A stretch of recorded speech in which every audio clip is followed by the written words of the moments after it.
ఆత్మస్వరూపులకు అభివాదములు. గురువులకి ప్రణామాలు. పెద్దల అనుమతితో నేను ధ్యాన శ్లోకాలు చదువుతాను. ఓంకారం బిందు సంయుక్తం నిత్యం ధ్యాయంతి యోగినః కామదం మోక్షదం చైవ ఓంకారాయ నమో నమః. సదాశివసమారంభాం వ్యాసశంకరమధ్యమాం అస్మదాచార్యపర్యంతాం వందే గురుపరంపరాం. శంకరాచార్యం కేశవం బాదరాయణం సూత్రభాష్యకృతో వందే భగవంతో పునః పునః. ధ్యానమూలం గురోర్మూర్తిః పూజామూలం గురోః పదం మంత్రమూలం గురోర్వాక్యం మోక్షమూలం గురోః కృపా. ఆత్మస్వరూపులందరికీ అభివాదములు. ఈనాటి అధ్యయనానికి ఉపక్రమించే ముందు ఒక్కసారి ప్రార్థన చేస్తుందాం. శాస్త్రం శరీరమీమాంసా దేవస్తు పరమేశ్వరః ఆచార్యాః శంకరాచార్యాః సంతు మే జన్మజన్మని. జగద్గురు శ్రీ ఆదిశంకర భగవత్పాద విరచిత వివేక చూడమణిని అధ్యయనం చేసుకుంటున్నాము. ఈనాడు బ్రహ్మ సత్యం జగన్మిథ్య జీవో బ్రహ్మైవ నాపరః అనేటటువంటి భగవత్పాదుల వారి సిద్ధాంతాన్ని మనము అధ్యయనం చేస్తున్నాం. దీనిలో ఆల్రెడీ బ్రహ్మ సత్యము జగత్తు చూసి ఉన్నాము. మిథ్య అనే దాన్ని కూడా ఒక భాగంగా చూశాము. ఈనాడు రెండవ భాగాన్ని చూద్దాం. బ్రహ్మ సత్యం జగత్తు ఈ మూడు తెలుసుకున్న పిదప అటువంటి బ్రహ్మము, సత్యమైనటువంటి బ్రహ్మము, జగత్ కారణమైనటువంటి బ్రహ్మము, సర్వాంతర్యామి అయినటువంటి బ్రహ్మము, ఈశావాసం ఇదగం సర్వం యత్కించం జగత్యాం జగత్ అని తెలుసుకున్నటువంటి బ్రహ్మము మిథ్య అని ఎందుకు అన్నారు జగత్తుని? ఈ జగత్తు మిథ్య అంటే దీనిలో ఉన్నటువంటి విశేషం ఏమిటి, దీని విషయం ఏమిటో మనము సమగ్రంగా తెలుసుకోవాల్సినటువంటి అవసరం ఉంది. కాబట్టి తప్పకుండా చేద్దాం. ఇది ముందు చూసినాము. పరబ్రహ్మ నుంచి హిరణ్య గర్భతత్వము, అసంసారి, అసంభూతి, అవ్యాకృతమైనటువంటి హిరణ్య గర్భుడు, ఆ వెనకాతల వచ్చినటువంటి సంసారి, సంభూతి, వ్యాకృతమైన విరాట్ నుంచి ఏ విధంగా ప్రపంచం ఉత్పన్నమైందో, జగత్ ఏమిటో, ప్రవేశ శృతి, అవన్నీ తెలుసుకున్నాం. ఇది జాగ్రత్తగా అబ్జర్వ్ చేద్దాం. బ్రహ్మాండము అంటే ఈ విశ్వం, ఈ సృష్టి అంతా కలిపి. పిండాండము అంటే ఇండివిడ్యువల్, అంటే ఒక వ్యష్టి అంటామే. వ్యష్టి అంటే ఒక ఇండివిడ్యువల్. పిండాండము. బ్రహ్మాండం అంటే అన్నిటి సముదాయం, సకల చరాచర భూతములు, చెట్లు, చేమలు, స్థావరములు, జంగమములు, కొండలు, ఉన్నవి లేనివి అన్నీ కలిపి బ్రహ్మాండం అవుతుంది. దీంట్లో పరాప్రకృతి, అపరాప్రకృతి రెండు కూడా ఉంటాయి. ఇందులో మనం భగవద్గీతలో నిన్న రవిప్రకాష్ గారు అధ్యయనం చేయించినప్పుడు చెప్పారు పరప్రకృతి అంటే ఏమిటి, అపరాప్రకృతి అంటే ఏమిటి. సర్వత్రా బ్రహ్మాండంలో చైతన్యం వ్యాపించి ఉంది. అలాగే ఈ వ్యష్టిలో కూడా చైతన్యం ఉంది. సమష్టి అంటే అన్నీ కలిపినటువంటి బ్రహ్మాండంలో ఉన్న దీనిని సమష్టి అంటాము. ఒక ఇండివిజువల్గా ఉన్నప్పుడు దాన్ని వ్యష్టి అని అంటాము. దీంట్లో మూడు రకాలు ఉంటాయని ముందే తెలుసుకున్నాము. ఆధ్యాత్మికము అంటే మన శరీరానికి, మనకు సంబంధించినటువంటి విషయాలు. అధిదైవికము అంటే ఇందులో ఉన్నటువంటి దైవీ శక్తులు బ్రహ్మాండంలోను, ఈ పిండాండంలోను ఈ దైవీ శక్తులతోనే అన్నీ పనిచేస్తాయని అది అధిదైవికమని. అధిభౌతికము అంటే పంచమహాభూతాలు, పంచ తన్మాత్రలు, ఆ భూతాల తాలూకా పంచీకరణాలు, అవే కాకుండా సూర్యచంద్రాదులు, ఇవన్నీ కూడా అధిభౌతికంలో వస్తాయి. అధిభౌతికము, అధిదైవికము, ఆధ్యాత్మికము ఈ మూడు తెలుసుకున్నాం. పిండాండము, బ్రహ్మాండము అంటే ఇప్పుడు తెలుసుకున్నాం. వ్యష్టి అంటే తెలుసుకున్నాం. సమష్టి అంటే ఇవన్నీ కలిపిందని తెలుసుకున్నాం. ఈ బ్రహ్మాండము కనిపిస్తున్నటువంటి ఈ గోళము, ఈ సూర్య కుటుంబమే కాకుండా ఇంకా ఎన్ని గెలాక్సీస్ ఉన్నాయో ఆ గెలాక్సీస్ అన్నీ కూడా ఈ పరమాత్మలో ఉన్నాయి. అయితే పరమాత్మ డైరెక్ట్గా ఇక్కడికి వచ్చేసారా? కాదు. దీనినే ప్రవేశ శృతి అన్నారు. ఇక్కడ ఒక ఎరుపు లైన్ పెట్టాము, దానినే మాయ అన్నాము. ఈ మాయ వలన పరమాత్మ ప్రతిరూపమే కానీ పరమాత్మ డైరెక్ట్గా ఇక్కడ ఉండదు. ఈ బ్లూ లైన్ ఏమిటంటే అవ్యాకృతమైనటువంటి హిరణ్యగర్భ శక్తి. ఆ హిరణ్యగర్భుడు విరాట్గా మారినప్పుడు ఈ దీంట్లో ఉంటారు. ఈ విరాట్ పురుషుడికి కూడా శరీరం ఉంటుంది, అయితే సూక్ష్మంగా ఉంటుంది, చైతన్యము ఉంటుంది. సో ఎక్కడెక్కడ చైతన్యం ఉందో అదంతా పరబ్రహ్మమే. ఎక్కడెక్కడ చైతన్యం లేని భాగం ఉందో అది మిథ్య అని మనం గ్రహించవలసి ఉంటుంది. ఇప్పుడు కొన్ని పదాలు వచ్చాయి ఇక్కడ. ప్రత్యేగాత్మ అంటాము. ప్రత్యేగాత్మ అంటే ఒక్కొక్క ఇండివిజువల్లో ఉండేటటువంటి ఆత్మను ప్రత్యేగాత్మ, జీవాత్మ అని, పరమాత్మ అని, పూర్ణాత్మ అని, సర్వాత్మ అని, లేదంటే పరిపూర్ణాత్మ అని ఇన్ని రకాలుగా పిలిచినప్పటికీ కూడా అది ఒకే ఉన్నది, ఒకటే ఆత్మ. దీనిని మనం అక్కడ ఏ విషయాన్ని మనం పురస్కరించుకొని మాట్లాడుతున్నాము అని తెలియడానికి ఆ ముందు ఒక విశేషణాన్ని ప్రత్యేగాత్మనో పూర్ణాత్మనో సర్వాత్మనో ఏదో మనం వాడతాం. కానీ ఆత్మ అనే దానికి ఒకే అర్థము, వ్యాపించి ఉన్నది. ఈ సర్వాంతరాత్మ అంటే అన్నిటిలోనూ ఉన్నది ఈ ప్రత్యేగాత్మయే సర్వాంతరాత్మ. సర్వాంతరాత్మయే పరమాత్మ తాలూకా స్వరూపము, సర్వత్రా చైతన్యము. మనకు తెలుసు కదా, సత్యం జ్ఞానం అనంతం. సత్యం అంటే ఉనికి ఎప్పుడూ ఉండేటటువంటిది, జ్ఞానం అంటే చైతన్యము, అనంతము అనేటటువంటిది ఈ విశ్వమంతా ఆయన వ్యాపించి ఉండడం, అనంతంగా వ్యాపించి ఉన్నారు. ఇదే సత్యం జ్ఞానం అనంతమన్న, సచ్చిదానందమన్న, సర్వం కల్విదం బ్రహ్మ అన్న అదే. ఇక్కడ నుంచి మనము మిథ్యని తెలుసుకోవడానికి ఆత్మ అనాత్మలు ఏమిటో కొంచెం తెలుసుకోవాలి.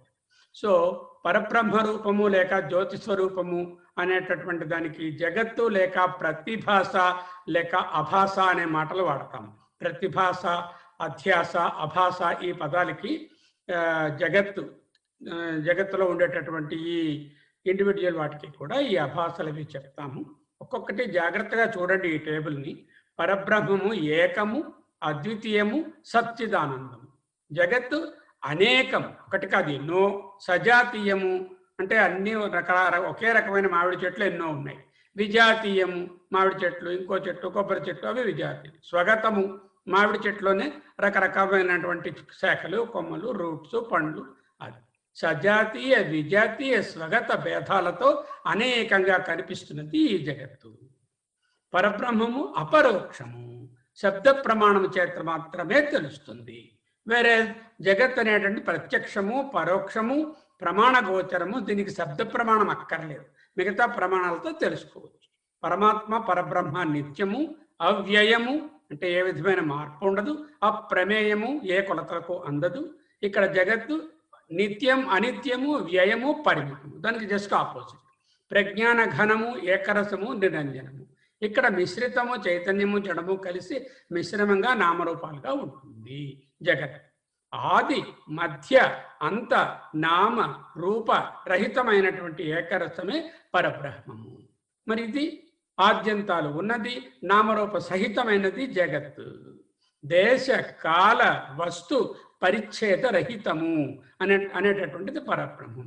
నిష్కలము, భాగములు, అవయవములు, కళలు లేనిది. దేశకాల వస్తు పరిచ్ఛిన్నమైనటువంటిది, పరిమితమైనటువంటిది ఈ ప్రత్యేగాత్మ, ఈ జీవుడు లేకపోతే ఈ జగత్తు. ఇవన్నీ కూడా పరమాత్మ అతీంద్రియము, అగ్రాహ్యము, నిర్గుణము. ఇది ఇంద్రియ గోచరము, గుణభూయిష్టము. అది సూక్ష్మాతి సూక్ష్మము, అన్నిటికన్నా పెద్దది కూడా, మిగుల గరిష్టము. ఇక్కడ సూక్ష్మము, స్థూలము పరిమాణంతో కలిగి ఉంటాయి. ఈ బేసిక్ డిఫరెన్సెస్ మనం అర్థం చేసుకుంటే మనం చూసినప్పుడు ప్రతి దాంట్లోనే ఈ నిత్యముగా ఉండేది, సత్యంగా ఉండేది, చైతన్యంగా ఉండేటటువంటి పరబ్రహ్మని తప్పిస్తే మిగతాదంతా కూడా మిథ్య అని మనకు తెలియవస్తుంది. చూద్దాం. సో ఇది ముందు మీరు కూడా చూస్తున్నాం మనము. దీంట్లో world W, B body, M mind, I intellect. BMI అనేటటువంటి మన తాలూకా సూక్ష్మ శరీరము, అంతఃకరణములు, ఈ ప్రపంచము. ఈ ప్రపంచాన్ని మనం గ్రహించడానికి వీటి సహాయంతోనే దాన్ని అనుభవిస్తూ ఉంటాం. వీటికి విలక్షణంగా వీటి పక్కనే ఉంటున్నట్టుగా ఉంటూ, వీటిలో కలవకుండా, వీటి కార్యాలతో సంబంధం లేకుండా ప్రకాశించేటటువంటి తత్వం ఏదైతే ఉందో దానినే పురుష అని, ఆత్మనని, నోయర్ అని, క్షేత్రజ్ఞ అని మనం చెప్తాం. అయితే ఈ బిఎంఐ ఈ వరల్డ్తో కలిపితే, ఈ పైన ఉన్నటువంటి వరల్డ్, ఈ బాడీ మైండ్ ఇంటలెక్ట్ కాంప్లెక్స్ కలిస్తే ప్రకృతి.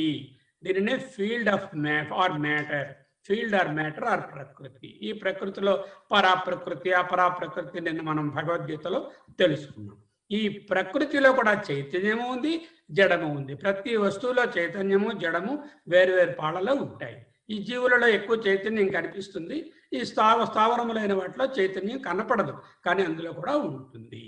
ఇటువంటి పరా అపరా ప్రకృతులతో కలిసినటువంటి ఈ ప్రపంచంలో ఈ జీవుడు ఒక్కడు ఇటువంటి జీవులు ఎందరో, ఎన్నో జీవులు అందులో ఉన్నాయి. దీంట్లో స్థూల దేహం అనేటువంటి జీవునికి ఉంటుంది. ఈ జీవునికేమో ఆకలి, దప్పిక, శోకము, మోహము, ముసలితనము, మరణము అనే 6 ఊర్ములు అంటారు. ఊర్ములు అంటే వేవ్స్, 6 రకాల అలలు, తరంగాలు ఉంటాయి. ఇవి అందరికీ జన్మించిన ప్రతి వారికి ఇవి తప్పవు. సూక్ష్మదేహం ఏది?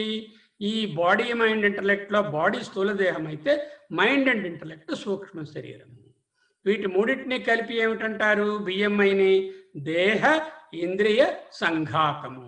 సంఘాతం అంటే కన్గ్లామరేషన్, కాన్ఫ్లుయెన్స్, గ్రూప్, దేహేంద్రియ సంఘాతము. అయితే మనం ఆత్మ అనాత్మ వివేకాన్ని నేర్చుకోవడానికి కూర్చున్నాం. అక్కడి నుంచి బ్రహ్మసత్యం జగన్మిథ్యాలోకి వచ్చాం. అంటే ఇది ఆత్మ ఇదని, ఇవన్నీ అనాత్మ అని తెలిస్తే, ఇది సత్యమని, నిత్యమని, ఇది మిథ్య అని తెలిస్తే అప్పుడు ఈ పురుషుడు విజ్ఞానమయుడై ఆత్మస్వరూపాన్ని పొందడానికి అవకాశం ఉంటుంది. దేహి అంటే పురుషుడు, లేక తత్ అని చెప్తాము కదా, ఆత్మన్ అది. ఆత్మ లేదా పరమాత్మ. ఆత్మలు ఉండవు, ఎందుకంటే ఆత్మ అన్నది ఆకాశములు అని అంటాం, ఒకటే ఆకాశము కదా. అలాగే ఆకాశములు ఎలా ఉండవో ఆత్మలు ఉండవు. సూర్యులు అని ఇద్దరు ఉంటారు కదా, అలా ఆత్మలు అని ఉండవు. స్వస్వరూపమే ఆత్మ, అది తెలుసుకోవడమే ఈ సాధన అంతా. ఈ చాట్ చాలా ఇంపార్టెంట్. అందరూ ఒకసారి మళ్ళీ ఇది అయిన తర్వాత కూడా ఒకసారి చూడండి. ఏమైనా సందేహాలు ఉంటే మనం మాట్లాడుకుందాం. ఇప్పుడు ఇంకొంచెం దగ్గరగా చూడదలుచుకుంటే, ఈ జీవుడికేమో దేహం ఉంది. ఈ దేహానికి ఇంద్రియాలు ఉన్నాయి, కర్మేంద్రియాలు ఉన్నాయి, జ్ఞానేంద్రియాలు ఉన్నాయి. అహంకారము, బుద్ధి, మనసు, చిత్తము అనేటటువంటి 4 అంతఃకరణములు, లోపల పనిచేసే ఆఫీసులు ఉన్నాయి. వీటిని అంతఃకరణాలను సూక్ష్మమని, దీన్ని స్థూలమని అంటామని. ఈ సూక్ష్మ స్థూల దేహాలతో జీవుడు చేసేటటువంటి కర్మల యొక్క ఫలితాలను కోడెడ్ ఫామ్లో ఒక చిప్లో రాసిపెట్టినట్టుగా జీవుని చుట్టూ కారణ శరీరంగా ఉంటుంది.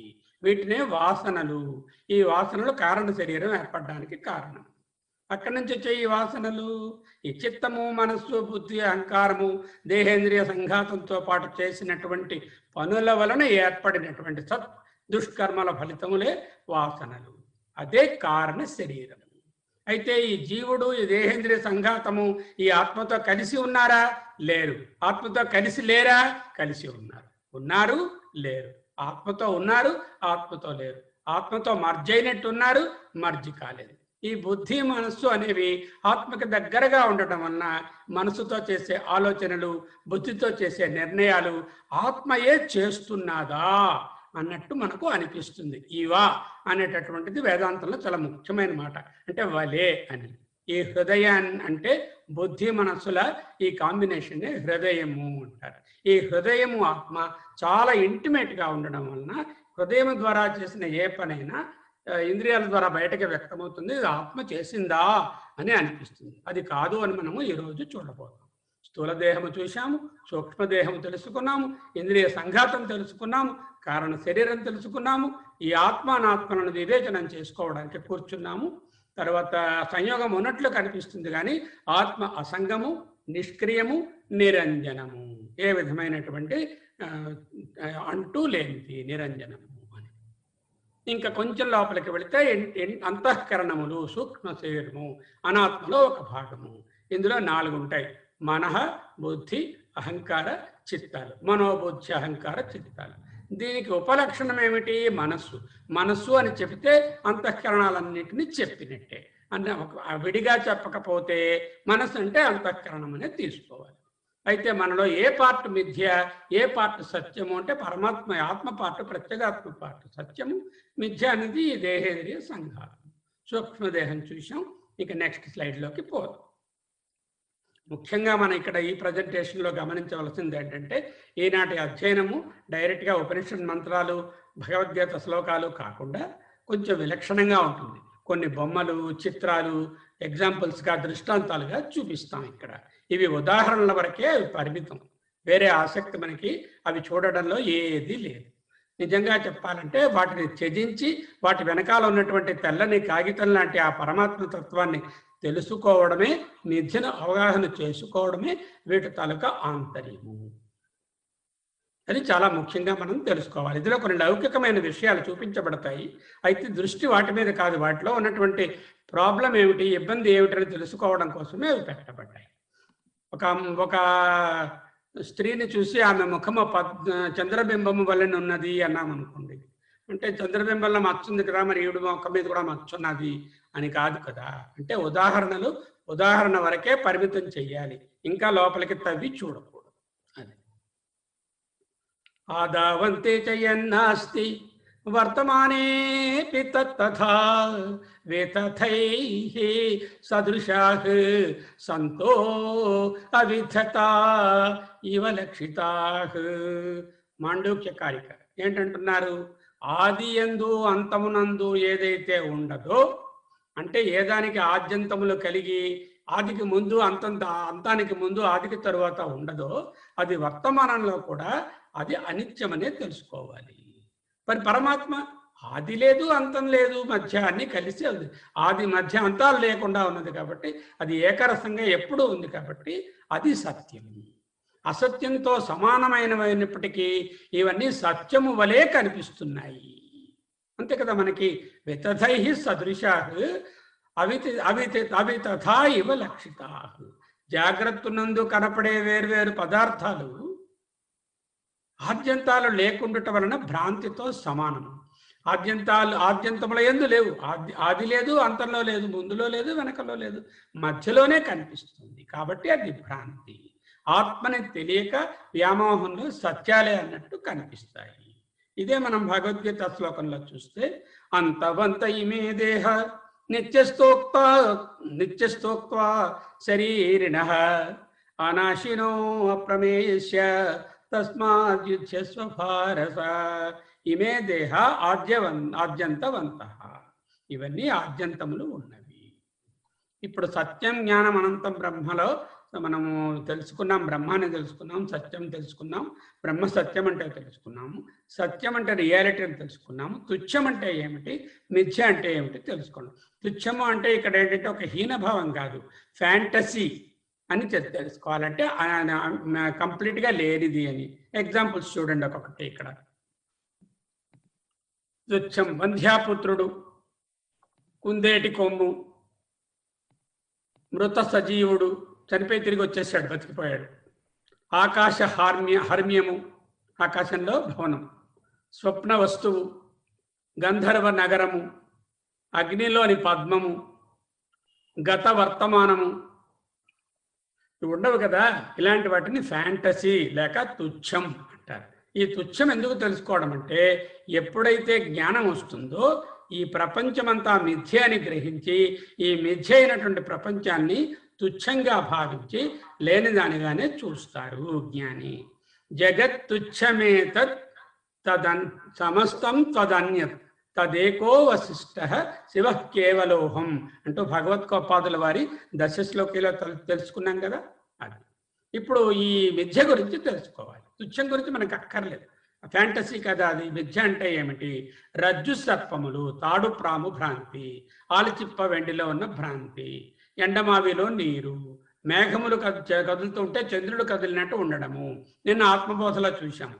ఆకాశంలో నీలవర్ణం ఉండడము, జలచంద్రవత్, నీటిలో చంద్రుడు కదులుతున్నట్టుగా నీరు కదిలితే నీరు డిస్టర్బ్ అవుతే చంద్రుడు కదిలినట్టు కనపడము, సూర్యచంద్ర గ్రహణాలు, స్వప్నేంద్రజాలము, ఇంద్రజాలమే ఒక మాయ, మళ్ళీ స్వప్నంలో ఇంద్రజాలం అంటే కల్పిత వస్తువు. ఇలాంటివన్నీ కూడా రిలేటివ్ రియాలిటీ లేక సాపేక్షము, మిథ్య అనబడతాయి.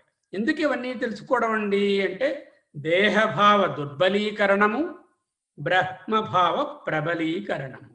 ఇందాక చూసాం కదా, అనాత్మభాగములు ఏమైతే ఉన్నాయో వాటన్నిటినీ దుర్బలీకరణం చేసుకోవడానికి, అంటే వాటి ఒకటి ఆ ఇంటెన్సిటీ తగ్గించుకుని లేకుండా చేసుకోవడానికి బ్రహ్మభావ ప్రబలీకరణము.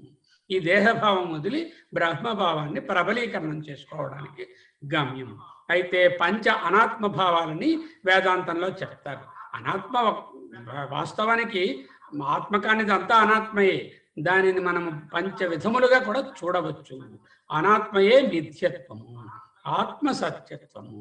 ఏమిటి పంచ రకములైనటువంటి అనాత్మ భావములు? మన గురువు గారు చెప్తూ ఉంటారు కదా, పుత్రేషణ, విత్తేషణ, లోకేషణ అంటే ఏషణలు, కోరికలు, కామనలు. అవే ఇక్కడ శరీరముపై మమకారము, మనసుకు సంబంధించినటువంటి అటాచ్మెంట్స్, కుటుంబము, సంపద, వృత్తి అనేటటువంటి పంచ అనాత్మ ముఖ్యమైనటువంటి అనాత్మ భావనలు. వీటిలో ఎంతవరకు వీటి అనాత్మ భావాన్ని గుర్తించి అంతవరకు మనం దూరంగా ఉండగలుగుతామో అప్పుడు నెమ్మదిగా ఆత్మభావంలోకి వెళ్ళడానికి అవకాశం వస్తుంది. ఒక్కసారి మహాత్మా గాంధీజీకి నమస్కారం చేసుకుందాం. ఈయన అక్టోబర్ 2, 1869 సంవత్సరానికి ముందు ఆయన లేరు. అప్పుడు పుట్టారు ఆయన. 1948 జనవరి 30 నాడు ఆయన ఈ దేహాన్ని వదిలి నిష్క్రమించారు. అంటే ఏమిటి? ఆ పీరియడ్లో, ఆ మధ్య పీరియడ్లో మట్టుకే ఆయన ఉన్నారు. అంతకుముందు ఆయన లేరు, ఆ తరువాత ఆయన లేరు. అంటే కాల పరిచ్ఛేదం, కాల పరిచ్ఛిన్నం. కాలం వలన ఇటువంటి సెపరేట్ అయిపోయి ఓన్లీ మధ్య భాగంలో ఉంటూ ఆదిలో లేక అంతంలో లేక ఉన్నదాన్ని కాల పరిచ్ఛిన్నము అంటాం. అయితే ఇలాంటి వాళ్ళకి ఉపనిషత్తులో చెప్తారు, మహాత్ములు అయిన వారు, ఆత్మభావాన్ని పొందిన వాళ్ళు, శరీరము ఉపాధి లేకపోయినా కూడా వాళ్ళు ఉన్నట్టే, వాళ్ళ పేరు ఎప్పుడూ ఉంటుంది అని ఉపనిషత్తు చెప్తుంది. అంచేత ఇప్పుడు మహాత్మా గాంధీ గారి పేరు ఎవరిని అడగండి, మహాత్మా గాంధీ బొమ్మ చూపించారు కదా, గాంధీ తాత మహాత్మా గాంధీ గారు. అంచేతంటే ఆయన కాలపరిచ్ఛిన్నమైనటువంటి దేహం ఉన్నప్పటికీ కూడా ఆయన ఆత్మభావంలో ఉన్నారు కాబట్టి ఆయన నిరంతరంగా మనతో ఉన్నట్టే. అలాగే శంకరాచార్యులు, రమణ మహర్షులు, సమర్థ రామదాసు గారు, మనకి ఎవరెవరైతే మహాత్ములు ఉన్నారో వాళ్ళందరూ కాలంలో వాళ్ళు ఇప్పుడు ఉపాధిలో లేకపోయినా కూడా వాళ్ళు ఆత్మభావంలో మనతో ఉన్నట్టే. ఇది మా ఊళ్ళో నేలంపేట అనే ఓ ఊరుందండి. ఆ ఊళ్ళో మా సొంత ఇల్లు పెంకుటిల్లు అండి. ఆ పెంకుటిల్లుని ఇప్పుడు ఇక్కడికి తీసుకురాగలమా విజయలక్ష్మి గారు? ఆ ఇల్లు బెంగళూరులో నాకు ఉండాలి అనుకుంటున్నాను, తేగలనా? హలో, తేగలనా అమ్మా ఇక్కడికి ఆ ఇల్లు? హలో హలో, వినిపిస్తుందా? హలో నన్నా. హలో, వినిపిస్తాం సార్. ఈ మధ్య కొంచెం తెస్తున్నారండి. ఈ మధ్య తేలేరు సార్. 3 అంతస్తుల బిల్డింగ్ తెచ్చారు. ఆ ఇల్లు తేలేము. ఎందుకు తేలేము? అది ఒక ప్రదేశంలో ఉంది, ఇది ఒక అంటే దేశ పరిచ్ఛిన్నము. ప్రదేశ పరిచ్ఛిన్నం వలన అక్కడ ఉన్నటువంటి వస్తువు ఇక్కడికి తేలేదు. సరే, ఇక్కడ ఇది చూడండి రవి ప్రకాష్ గారు, మీరు చూడండి, ఇక్కడ ఏదో కనిపిస్తుంది. ఏమిటది? ఇది ఎర్రని గులాబీ పువ్వు. మరి దీన్ని ఇంకో వస్తువుగా మార్చగలమా?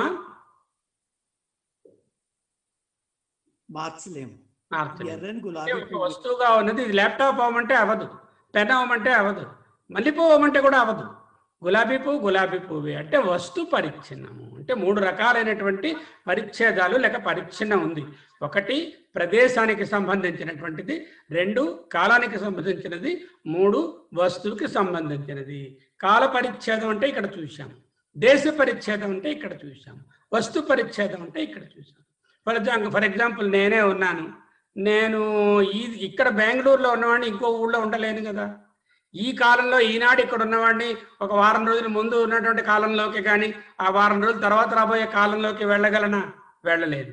ఈ ఉపాధిగా ఉన్నటువంటి శర్మ శుభ అనేటువంటి నా భార్యగా ఆ ఉపాధిలోకి మారగలనా?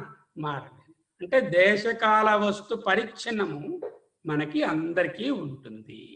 ఇది ఏదైతే ఇవి కలిగి ఉన్నాయో అవన్నీ మిథ్యా వస్తువులు. ఇది లేనిది ఏదైనా ఉందా అంటే ఉందండి. అదేమిటి? అదేమో పరమాత్మ. దేశ కాల వస్తు పరిచ్ఛిన్నం కాదు. ఏ వస్తువులోనైనా పరమాత్మ చైతన్యం ఉంది, ఏ ప్రదేశంలోనైనా ఉంది, ఏ సమయంలోనైనా ఉంది. భూత భవిష్యత్ వర్తమాన కాలాలు త్రికాల అభాత్యమైనటువంటి పరమాత్మ తత్వము, దేశానికి పరిచ్ఛిన్నం కానటువంటి ఆ తత్వము, వస్తువుకి కన్ఫైన్ కానటువంటి ఆ తత్వమే పరమాత్మ తత్వము. అదే ఆత్మతత్వము. అయితే అనుభవం ఉంది కదండి, నేనేమో మా ఊర్లో వెళ్ళి ఉన్నట్టుగా ఇంట్లో ఉన్నట్టు మనసులో ఊహించవచ్చు కదా, లేదంటే 15 రోజుల ముందు ఉన్నట్టు ఊహించవచ్చు కదా, మనసులో అనుభవించవచ్చు కదా అని మీరు అంటారు. అయితే ఇంకో వస్తువుగా నా చేతిలో ఉన్నది ఈ వస్తువు కాకుండా మరో వస్తువుని నేను అనుభవంలో మనసులో అనుకోవచ్చు కదా, అది కూడా పరిచ్ఛిన్నమే. అనుభవం కొంతసేపే ఉంటుంది. మరొక కప్పు కాఫీ ఎవరైనా తెచ్చిచ్చరికల్లా ఈ అనుభవం వ్యానిష్ అయిపోతుంది. మనకి జీవితంలో ఎన్నో అనుభవాలు వచ్చాయి. అవి అలాగే మంచివి వచ్చాయి, చెడ్డవి వచ్చాయి. అవి ఏవి కూడా మనతో లేవు. అవన్నీ కూడా పరిచ్ఛిన్నమైపోయి.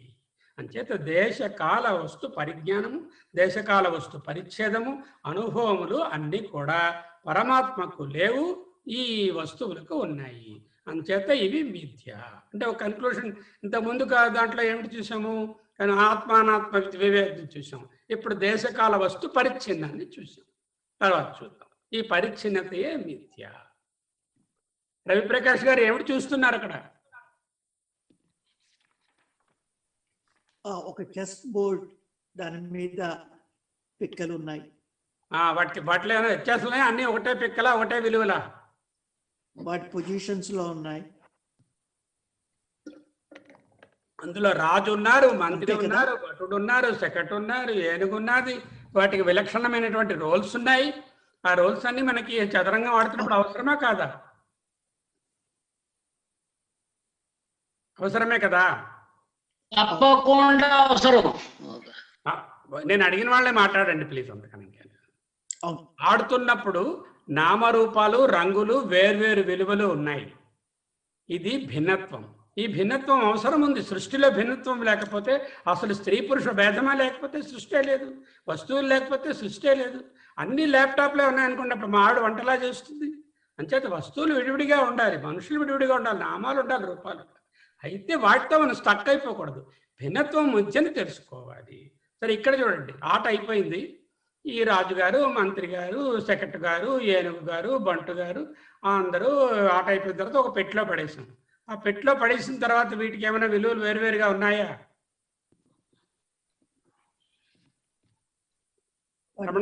లేవు, పడున్నాయి అంతే. ఆట అయిపోయిన తరువాత ఒకే పెట్టెలో పడేస్తారు. ఈ భటుడు వెళ్ళి రాజుగారి మీద కూర్చుంటాడు.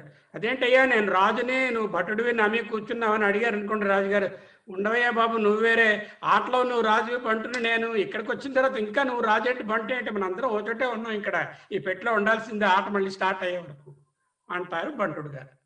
నా రాజా, నా భట, నా గజ, నా అశ్వ, నా శకట, ఏది లేదు అక్కడ. అంటే ఈ ఆట ఉన్నంతసేపే ఈ నామరూపములు, వాటి తాలూకా విలువలు, రంగులు, భిన్నత్వాలు అవసరం. ఈ ఆట అయిపోయింది అనుకోండి, వాటితో పని లేదు, ఆ భిన్నత్వమే లేదు. అది తెలుసుకోవడమే మనము మన తాలూకా రోల్ ఉన్నంత వరకే మనకి పేర్లని ఆ రోల్ పర్ఫెక్ట్గా ప్లే చేయడానికి ఈ వ్యావహారికమైనటువంటి జగత్తులో అవసరమని తెలుసుకోవడం. అంతకు దాటి వాటికి ఏ విధమైన ప్రయోజనము లేదు. ఇక్కడ చూడండి, ఇక్కడ రకరకాల ప్లేయింగ్ కార్డ్స్ కనిపిస్తున్నాయి. 4 రంగుల రాజులు, ఒక జాకీ గారు, ఒక ఆసు గారు, 4 తొమ్మిదులు 4 రంగుల్లోనే కనిపిస్తున్నాయి. వీటికి వేరు వేరు విలువలు ఉన్నాయా, అట్లా లేవా? రమణమూర్తి గారు, రమణమూర్తి గారు,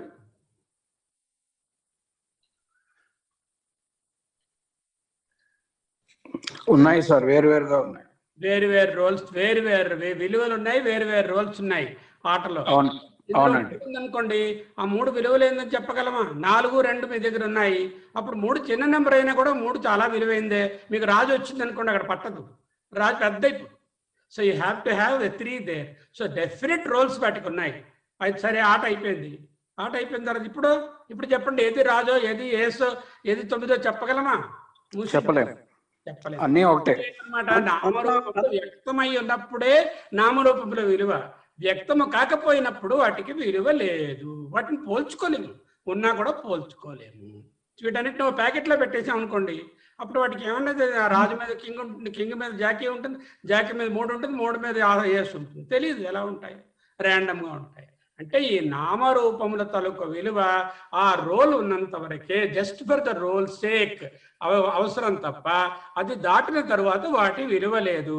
వాచారంభణం వికారో నామధేయం మృత్యుకిత్యేవ సత్యం అనేటటువంటి ఉపనిషత్ వాక్యంలో ఉన్న మాట అది. ఇంకా రండి. రమణమూర్తి గారు ఏమిటి చెప్తున్నారు? 10 రూపాయలు పాత నోట్ చూస్తున్నా ఒకటి. సరే, విజయలక్ష్మి గారు ఇప్పుడు మీరేమిటి చూశారు? కొత్తగా ఇంకోటి ఏదో వచ్చింది స్క్రీన్ మీదకి. విజయలక్ష్మి గారు అది కూడా 10 రూపాయల నోటే సార్. కానీ ఏమిటి వ్యత్యాసం, ఏమిటి రెండు అబ్జర్వ్ చేశారు రెండింటికి? అవును సార్, ఇది కొంచెం రీసెంట్ది సార్ ఇది. ఓకే అమ్మ అనురాధ, నువ్వేమిటి చూసావు? ఇంకా రీసెంట్ది. ఇంకా రీసెంట్ది, లేటర్ రిలీజ్, లేటెస్ట్ జనరేషన్, నమో తర్వాత వచ్చినటువంటి నోట్ ఇది కదా. వీటికి సభ్యులు ఎవరైనా సరే ఒకరో ఇద్దరు వీటిలో ఏమైనా మీకు కనిపించినటువంటి ఏమైనా ఉంటే చెప్పండి. Closely observe and tell me the difference or unity or anything whatever you observe. Comment on them. I have shown you 3 notes. Comment on them. Note numbers వేరు, కొంచెం వేర్ అండ్ టేర్ డిఫరెన్స్ ఉంది. సరే, and maybe RBI governor signature, RBI governor sign చేసిన వాళ్ళు మారుంటారు. Size కూడా చాలా unique గా ఉంది. 4 గాంధీ గారేమో అలాంటి నెంబర్ ఉన్నారు. చాలా కష్టం. గాంధీ గారు మధ్యన ఉన్నారు. దానికి మధ్యలో ఉన్నారు, దానికి ఈ పక్క తిరుగున్నారు, ఆ పక్క తిరుగున్నారు. అంటే మనం ఒక వస్తువుని చూసినప్పుడు సైజ్ కూడా వాళ్ళు ఇంకా అందరం మైక్ ఒకసారి ఆపుతాం. ఇప్పుడు ఏదైనా ఒక వస్తువును ఒక మనిషిని చూసినప్పుడు ఆయన తెల్లగా ఉన్నాడా, ఎర్రగా ఉన్నాడా, మాసిన బట్టలు వేసుకున్నాడా, కొత్త బట్టలు వేసుకున్నాడా, క్రొత్తవాడా, పాతవాడా, చిన్నవాడా, పెద్దవాడా అనేటటువంటి వ్యత్యాసాలను 5 సెకండ్లో చూస్తాం. కానీ ఈ నోట్లు అన్నింటిలో ఉన్నటువంటి రమణమూర్తి గారు ఏమిటండి వీటిని మీ బ్యాంకుకి పట్టుకొచ్చాం, వీటికి మాకు ఎంత డబ్బు ఇస్తారు ఒక్కొక్క నోటుకి? అన్ని నోట్లకి 10 రూపాయలు వస్తుంది. దానికంటే ఎక్కువ బ్యాంకర్ కదా, నేను మీ ఫ్రెండ్ కదా, మీ బంధువు అని ఎక్కువ ఇచ్చేలేరు కదా. లీగల్ టెండర్ కనుక, ఇది లీగల్ టెండర్ కనుక 10 రూపాయలు వస్తాయి. కొత్తదైనా పాతదైనా 10 రూపాయల నోట్లు అన్నిటికీ ఒక్కటే విలువ. అంటే మనుషులందరికీ వాటి విలువ ఒక్కటే. మనిషి అవనండి, జంతువు అవనండి, ఆత్మతత్వంలో వాటి విలువలో ఏ వ్యత్యాసము లేదు. The intrinsic value of the atma in every being is the same. It cannot be different. ఈ నోట్లు చూపించగానే ప్రతి వాళ్ళు ఇది నలిగిపోయిందండి, ఇది పాతదండి, ఇది కొత్తదండి, దీని నెంబర్ యూనిక్గా ఉందండి, గాంధీ గారు అట్టున్నారండి, ఇట్టున్నారండి అనే భావనలు మనము కట్టి పెట్టాలి. ఎందుకు అర్థం చేసుకుంటున్నావు అంటే, మనం ఎవరినైనా చూసేసరికల్లా ఫస్ట్ చూసేది నీల రంగు కొనుక్కున్నావు, లాస్ట్ టైం నువ్వు ఎర్రది కట్టుకొచ్చావు కదా, ఇప్పుడు నీలం కట్టుకొచ్చావు, ఇది ఇంకా బాగుందే నీకు. ఇలాంటి లౌకికమైనటువంటి అందరం అలా చేస్తున్నాం అని చెప్పటం లేదు. అలాంటి భావన మనసులో రాకూడదు. వీరు ఉన్నవారు, వీరు లేనివారు, వీరు గొప్పవారు, వీరు కొద్దివారు, వీరు బెచ్చగాడు, వీరు ప్రైమ్ మినిస్టర్ అనేటువంటి బాధలు లేకుండా అందరినీ సమత్వంగా చూడడము, సర్వాంతరత తెలుసుకోవడమే మెజ్జని పోగొట్టుకోవడము. దానికే ఈ నోట్లు. నెక్స్ట్ దాని కాదు. అనురాధ ఏం చూస్తున్నావమ్మా? కొన్ని మట్టి పాత్రలు, రకరకాల పేర్లు ఉన్నాయా? ఒక బౌల్, ఒక గ్లాస్, ఒక వాటికి రూపాలు కూడా వేరే ఉన్నాయి, పేర్లు వేరే ఉన్నాయి, నామము రూపము వేరుగా ఉన్నాయి, విభిన్నంగా ఉన్నాయి కదా. ఇప్పుడు ఇదో ఆయన ఏం చేస్తున్నారు, ఇది పాత్రలు తయారు చేస్తున్నారు ఆయన. ఆ తయారు చేస్తున్న ఆయన్నేమో మనము నిమిత్త కారణము అంటాము. ఈ వస్తువులు చేసేటప్పుడు ఆయనలో ఏమైనా మార్పు ఉందా? నిమిత్త కారణంలో ఉండదు. నిమిత్త కారణం ఎప్పుడు మారదు. ఓకే, ఉపాదాన కారణంలో మార్పు రావడం వల్ల రకరకాల పేర్లు, వస్తువులు వచ్చాయి. అయితే వీటన్నిటిలో ఉన్నటువంటి ముఖ్యమైనటువంటి మూల పదార్థము, సత్యమైన పదార్థం ఏమిటి? మట్టి. మట్టి. అదే చెప్తున్నారు. యథా సౌమ్యైక్యేన మృత్పిండేన సర్వం మృణ్మయం విజ్ఞాతం స్యాత్ వాచారంభణం వికారో నామధేయం మృత్యుకేత్యేవ సత్యం. అంటే దీనిలో తెలుసుకోవాల్సింది ఈ పాత్ర వేరు, ఇది వేరు, ఉపయోగాలు వేరే ఉండొచ్చు. ఒకదాని బౌల్ కావాలి ఉపయోగం ఉండొచ్చు, ఇంకో దానికి ఉండొచ్చు. ఉపాధికి ఉపయోగం లేదని ఎవరు అనటం లేదు. ఆ ఉపాధి లోపల ఉన్నది అనాత్మ, దాటితే లోపల ఉన్నట్టు ఆత్మ, ఆ లోపల ముడి పదార్థం, మూల పదార్థం అందరిది పరమాత్మ అని తెలుసుకోవడానికి ఎగ్జాంపుల్ చెప్పారు. సరేనండి విజయలక్ష్మి గారు, చూడండి, మీకు ఏదో ఇంట్రెస్టింగ్ గా ఉంటుందేమో ఇది. అవును సార్, ఇది 1 kg గోల్డ్. ఏమిటి చేయించుకుందాం దీంతోని? ఏదైనా చేయించుకోవచ్చు సార్, ఆర్నమెంట్స్ అన్ని చేయించాం. అదేమిటది? అది మామూలు మెడలో వేసుకునే హారం అండి. సరే మా అనురాధ, ఇదేమిటమ్మా ఇది? గాజులు. నీకు గాజులు అంటే ఇష్టమా, హారం అంటే ఇష్టమా? రెండు ఇష్టమే. సరే రమణమూర్తి గారు, ఇదేమిటండి?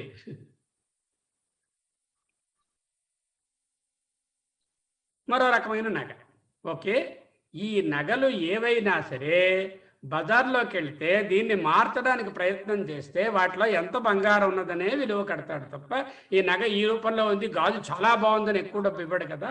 హారం తక్కువ, హారంలో ఎక్కువ అందంగా చేశారని హారానికి ఎక్కువ డబ్బులు ఇవ్వరు కదా. వీటిలో ఉండేటటువంటి గోల్డ్ ఈ తత్వమే ఈ తత్వము, ఈ తత్వమే ఈ తత్వము.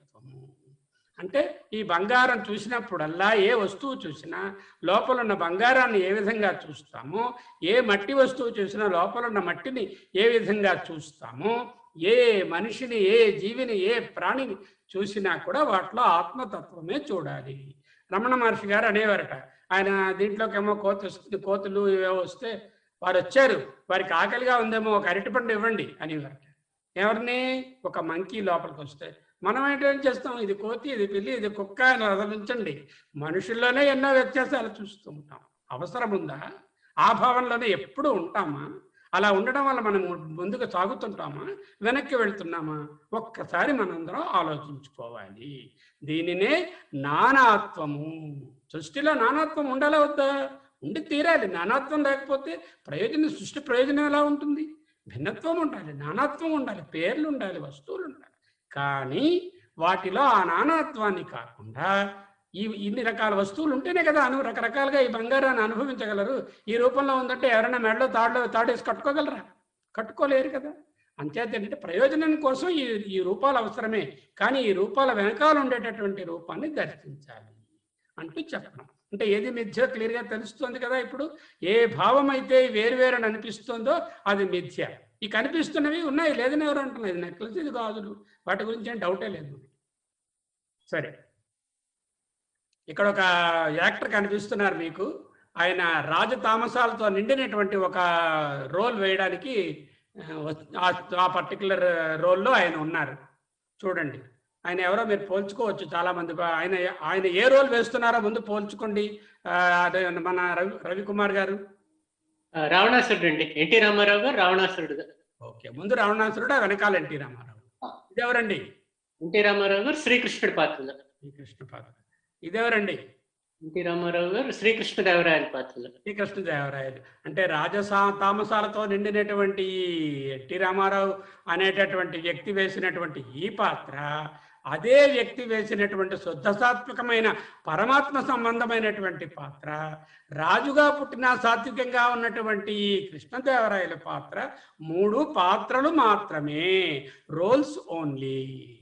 వీటి వెనకాల ఉండేటటువంటి వ్యక్తి ఒక్కరే.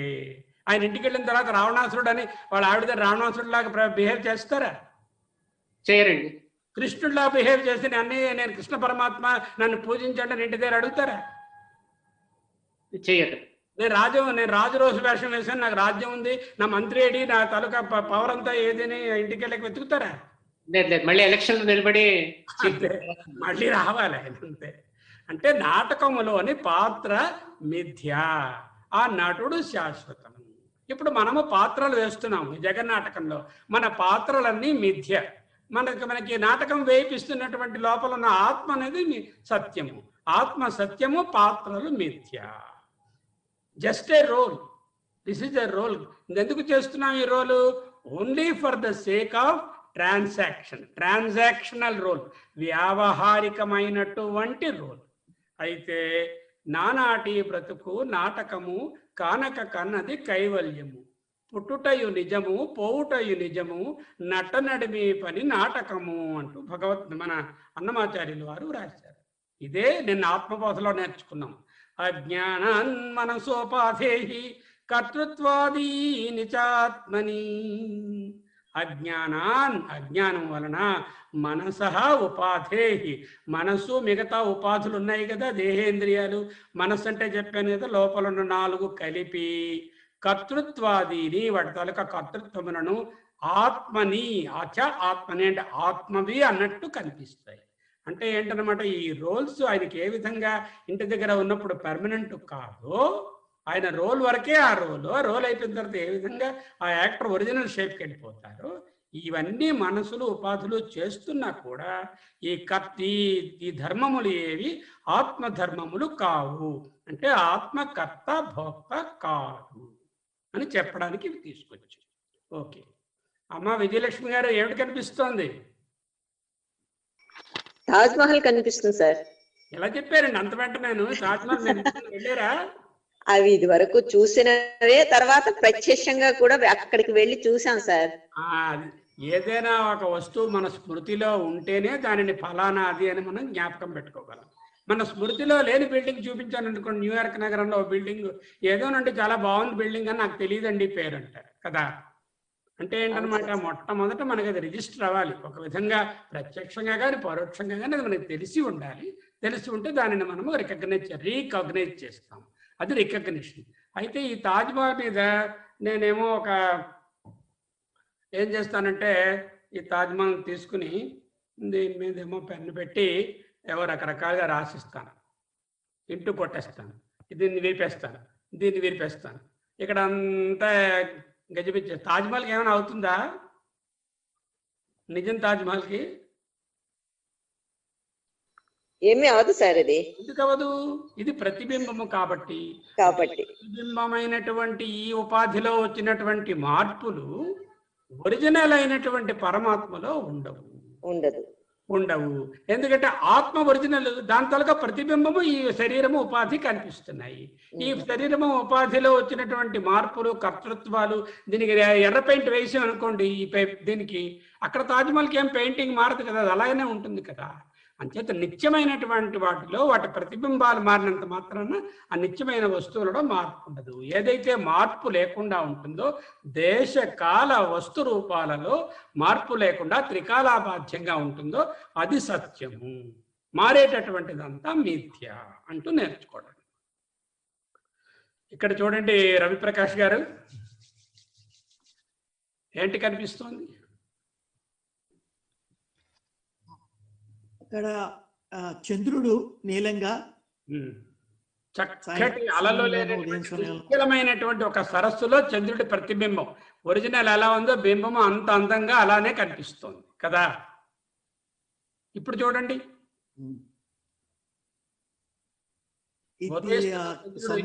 సూర్యకాంతి దాని మీద విలక్షణంగా పడడం వలన అది ఎరుపుగా ఉంటుంది. సియనా అని ఒక ప్లేస్ ఉందండి అమెరికాలో. ఎవరైనా వెళితే మీరు అక్కడికి ఈసారి కూడా వెళ్ళండి, హరిజనాలో. అక్కడ ప్రత్యేకంగా ఈ సూర్యాస్తమయము చంద్రోదయము చూడడానికి పౌర్ణమి నాడు వెళ్తారు. అక్కడ చంద్రుడు ఇలా కనిపిస్తాడు, ఎగ్జాక్ట్గా ఉదయిస్తున్నప్పుడు ఇంత ఎర్రగానే ఉంటాడు. అంటే అక్కడ ఉన్నటువంటి ఆ యాంగులేషన్, ఆ లైట్ వల్ల అలా కనిపిస్తుంది. అయితే చంద్రుడు నిజంగా ఎర్రగా ఉంటాడా? లేదు. ఇది కదలటం లేదు, ఎర్రగా లేదు. మూడో బింబం ఏమిటి? తెల్లటి పూర్ణచంద్రుడు. మరి నల్లటి నీళ్లు, చెదిరిపోయి ఉన్న నీళ్లు, ఆ నీళ్లలో చంద్రుడు సరిగా కనపడటం లేదు. అప్పుడు అది చంద్రుడు తప్ప ఈ కదలికలు, ఈ సరిగా కనపడకపోవడాలు, ఈ మసక చంద్రుడివా? కాదు. ఈ ఎరుపు రంగు చంద్రుడిదా? కాదు. అంటే ఏమిటి? ఉపాధిలో వచ్చినటువంటి అలజడులు, ఉపాధిలో మన మనస్సులో ఉన్నటువంటి వేవ్స్తో ఆ పరమాత్మకు, లోపల ఉన్న ఆత్మకు ఎట్టి సంబంధము లేదు. అదే కదా మనం నేర్చుకుంటాం. ఉపాధిలో ఉన్న చలనాలు, భేదాలు. అదే పూర్తి మురికి నీరు అనుకోండి ఇక్కడ ఉన్నది, అప్పుడు చంద్రుడు కనపడ్డ పూర్తిగానే. అక్కడ ఉన్నటువంటి ఉపాధి వేరవుతే ఆ ఉపాధి ధర్మాన్ని బట్టి అక్కడ ప్రతిబింబం మారుతుంది. ఇదే మనకు దీంట్లో నిన్న నేర్పించారు మన ఆత్మబోధలో. కల్ప్యంతే అంబుగతే చంద్రే చలనాది యథాంభస. అంబుగతే చంద్రే, నీటిలో ఉన్నటువంటి చంద్రునిలో చలనములు మొదలైనవి కల్ప్యంతే, కల్పించబడినవి, కానీ నిజం చంద్రుడికి లేవు. ఇక్కడ చూడండి అనురాధ, చూడమ్మా, ఏమిటి గాజు దాంట్లో ఏదో పెట్టారు, గాజుదే ఏదో కలర్ గా ఉన్నట్టు కింద కనిపిస్తుంది. గాజు దాంట్లో పువ్వు ఉంది, అదే ఆ పువ్వు వలన ఆ గాజుదే ఆ పువ్వు ఆకారంలో ఉన్నట్టు కనిపిస్తోంది. కింద భాగంలో చూడు, ఆ పువ్వులో ఉండేటటువంటి ఆకృతులు, ఆ రంగులు అవన్నీ కూడా ఉన్నట్టు కనిపిస్తున్నాయి. రమణమూర్తి గారు, ఇది చూడండి, ఈ బింబము, ఈ చిత్రము. ఇది కూడా ఒక క్రిస్టల్, గాజు క్రిస్టల్ లాగా ఉంది. క్రిస్టల్లో పువ్వు కనిపిస్తుంది. క్రిస్టల్లో పువ్వు ఉంటుందా? అది క్రిస్టల్లో పువ్వు ఉంటుందా? రిఫ్లెక్ట్ అవుతుంది. అది ఆ వెనకాల ఉన్నటువంటి పువ్వు ఇక్కడ రిఫ్లెక్ట్ అవుతుంది. ఆ పువ్వు అక్కడ ఎర్రటి మళ్ళీ ఇది గులాబీ పువ్వు పెట్టాను అనుకోండి, అప్పుడు ఇందులో ఏం కనిపిస్తుంది? అదే రెడ్ కలర్ కనబడుతుంది, గులాబీ పువ్వే కనిపిస్తుంది. అక్కడ తెల్లటి పువ్వు పెడితే ఇక్కడ తెల్లటిది కనిపిస్తుంది. అక్కడ పువ్వు తీసిస్తే ఇక్కడ ఏది ఉండదు. అంటే ఏమిటనమాట, ఒరిజినల్ గా ఉండేటువంటి ఆత్మలో ఏ విధమైనటువంటి కాలుష్యములు లేవు. నిరంజనము, నిష్క్రియము అని చెప్పుకున్నాం కదా, నిరవయవము, నిష్కలము అనేటటువంటి ఆత్మలో ఇవన్నీ ఆరోపితం అవుతున్నాయి. దీనినే అభాస, అధ్యారోపము అంటారు. అంటే మన ఉపాధి ధర్మములు ఆత్మయందు ఆరోపితమై అవన్నీ నేను పొట్టిగా ఉన్నాను, నేను పొడుగ్గా ఉన్నాను, ఆ నేను అన్నది ఏమిటో మనకి ముందు తెలియలేదు. అందువల్ల మన శరీర ధర్మాలు ఆత్మకి ఆరోపిస్తున్నాం. స్ఫటికంలో పువ్వు మిథ్య, అసంగము, ఏ విధమైనటువంటి రంగు కూడా దానికి నలిప్యతే. సరే, ఇక్కడ ఒక అమ్మాయి చక్కగా చదువుకుంటున్నది, బుద్ధిమంతురాలు, పుస్తకం పెన్ను పట్టుకొని పరీక్షలకు చదువుకుంటుంది కదా. అనురాధ చూడు, నీలాగే చాలా మంచి పిల్ల, చక్కగా చదివేసుకుంటుంది. ఇక్కడ రవికుమార్ గారు ఏం చేస్తున్నారండి? ఈయన నమాజ్ చేస్తున్నారండి. ఒక సోదరులు, మన సోదరులు ఒక ఆయన నమాజ్ చేసుకుంటున్నారు. ఇక్కడ ఏం చేస్తున్నారంటే ఇంకో సోదరుడు పర్సు ఏదో వస్తువు తీసేస్తున్నారు. ఆవిడకి తెలియకుండా వెనక నుంచి పర్సు దొంగతనం చేయడానికి ప్రయత్నం చేస్తున్నట్టు తెలుస్తుంది కదా. ఇక్కడ ఒక స్వామీజీ, పరిపూర్ణానంద స్వామీజీ గారు ప్రవచనం చెప్తున్నారు. 4 రకాల కర్మలు, ఒకటి చక్కటి కర్మ, ఒకటి భగవద్ ధ్యానము, ఇంకొకటి అది వేదాంతపరమైన ఉపన్యాసము, ఇంకొకటి చేయరాని పని. ఈ 4 పనులకి వెలుగు కావాలా వద్దా? అవసరం ఉంటుందండి, వెలుగు కావాలి. ఉందనుకోండి, పూర్తిగా చిట్ట చీకటిగా ఉందనుకోండి, ఈ పనులు చేయగలరా వాళ్ళు? చేయలేరండి, చేయలేరు. మంచి పనులు చేయలేరు, చెడు పనులు చేయలేరు. చిట్ట చీకటిగా ఉన్నప్పుడు ఏ పని చేయలేరు. అంటే సూర్యుని వెలుగో ఇండైరెక్ట్ కాంతియో ఏదో కాంతి కావాలి. సూర్యో యథా సర్వలోకస్య చక్షు నలిప్యతే చక్షురైర్బాహ్యదోషై ఏకస్తథా సర్వభూతాంతరాత్మ నలిప్యతే లోక దుఃఖేన బాహ్య. కఠోపనిషత్తు. ఆత్మ సర్వులలోనూ ఉండటం వలన సంసారి ధర్మాలు ఆత్మకు అంటుతాయా? ఎంతసేపు అదే మనం చేసిన కర్మలు, కర్మ ఫలితములు ఆత్మ మీద ఉంటాయా? ఆశంక అంటే డౌట్, వాళ్ళ పూర్వపక్షం వాళ్ళ ప్రశ్న. దానికి ఏమిటి ఆన్సరు? ఆదిత్య భగవానుని వెలుతురులో సకల లోకులు తమ కన్నులు అనే వస్తువులను, కన్నులతో ఆయా వస్తువులను చూడగలుగుతున్నారు. ఆదిత్యుడు కాకపోతే ఇండైరెక్ట్ ఎనర్జీ ఆఫ్ ఆదిత్య, ఏదో ఒకటి. మన చూపులోని దైవీ శక్తి ఆదిత్యుడే. ఆ వెలుగులో పుణ్యకార్యాలు, పాపకార్యాలు ముందు మనం చూసాం, అవి అలాంటివి చేస్తారు.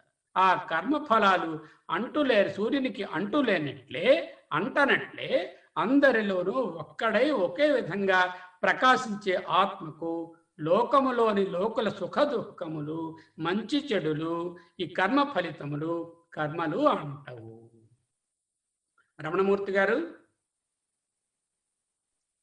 సరే, వెలుగు ఒక్కటే, కర్మలలో నానాత్వం ఉన్నది. ఈ నానాత్వం ఉన్నటువంటి కర్మలలో ఆత్మ చైతన్యం ఆశ్రిత్య, ఆత్మ చైతన్యాన్ని ఆశ్రయం చేసుకొని, సూర్యరశ్మి తాలూకా వెలుగుని ఆశ్రయం చేసుకొని, ఇందాక ఫొటోస్లో దేహ ఇంద్రియ మనః ధియ, దేహ ఇంద్రియ మనోబుద్ధులతో స్వక్రియార్థేషు వర్తంతే, వారి వారి పనులలో వారు వర్తంతే, వాళ్ళు ఆ పనులు చేసుకుంటూ ఉంటే, సూర్యాలోకం యథా జనాగ్, సూర్యకాంతికి ఇవి ఏవి అంటనట్లు ఆత్మకు ఈ పనులు ఏవి అంటవు. పాప పుణ్యముల అంటూ ఆత్మకు ఉండదు. ఇంకొకరు మంచి పని చేస్తారు, ఇంకొకరు చేయకూడని పని చేస్తారు, ఇంకొకరు భగవద్ధ్యానం చేసుకుంటున్నారు, ఇంకొకరు కష్టపడి చదువుకుంటున్నారు. ఈ పనులన్నిటికీ కావలసినటువంటి సూర్యరశ్మికి ఈ పనుల యొక్క కర్మలతో కానీ, కర్మల ఫలితములతో కానీ ఎట్టి సంబంధము లేదు. జనక మహారాజు గారండి ఈయన. జనక మహారాజు గారు ఒకరోజు కలగన్నారు. ఆ కళలో ఏమైందంటే ఆయన బిచ్చగాడుగా ఉన్నట్టు, అలా ర్యాగ్స్తో ఉన్నట్టు, అతనికి కాలు వీగిపోయినట్టు, కిందని పట్టుకొని ఈడ్చి తోసేసి తన్నేసి చైన్స్ వేసి కట్టేసి లాగి అతన్ని నానా హింసలు పెడుతున్నట్టు కలగన్నారు. భయంకరంగా ఉంటుంది అలాంటి కళ మనకి వచ్చినా కూడా. జనక మహారాజు కళలో దుస్థితిలో ఉన్నటువంటి కళ వచ్చింది. కళలో దుర్భర ప్రపంచము, కళలోని దైన్యమైనటువంటి అనుభవములు. మనసులో ఇలాంటి ఆలోచనలు స్వప్నంలో రావడాన్ని ప్రాతిభాసిక సత్తా. ముందు ముందు చూద్దాం ఆ పదాలు ఏమిటో. కళ కరిగిపోయాక జాగ్రత్త ప్రపంచంలో జనక మహారాజు గారే మిగిలారు. కళ పోయింది. కళ పోయిన తర్వాత మళ్ళీ రాజుగారు ఉన్నారు. తెలియలేదు చూశారు. తన తలక మంచి బెడ్ మీద మన కోటలో ఆయన అందరి మంచినే ఉన్నారు. దీనిని వ్యావహారిక సత్తా అంటే జగత్తులో ఉన్నటువంటి ఎరుక. ప్రతిభాసిక సత్తా, వ్యావహారిక సత్తా. లేచిన తర్వాత ఆయన ఏంటైందంటే ఇలా అడగడం మొదలెట్టారు. కిం ఇదం సత్యం? ఏమిటి, నేను ఈ రాజు, ఈ కోట, ఈ భటులు, ఈ పవరు, ఇది సత్యమా? అథవా కిం తత్సత్యం?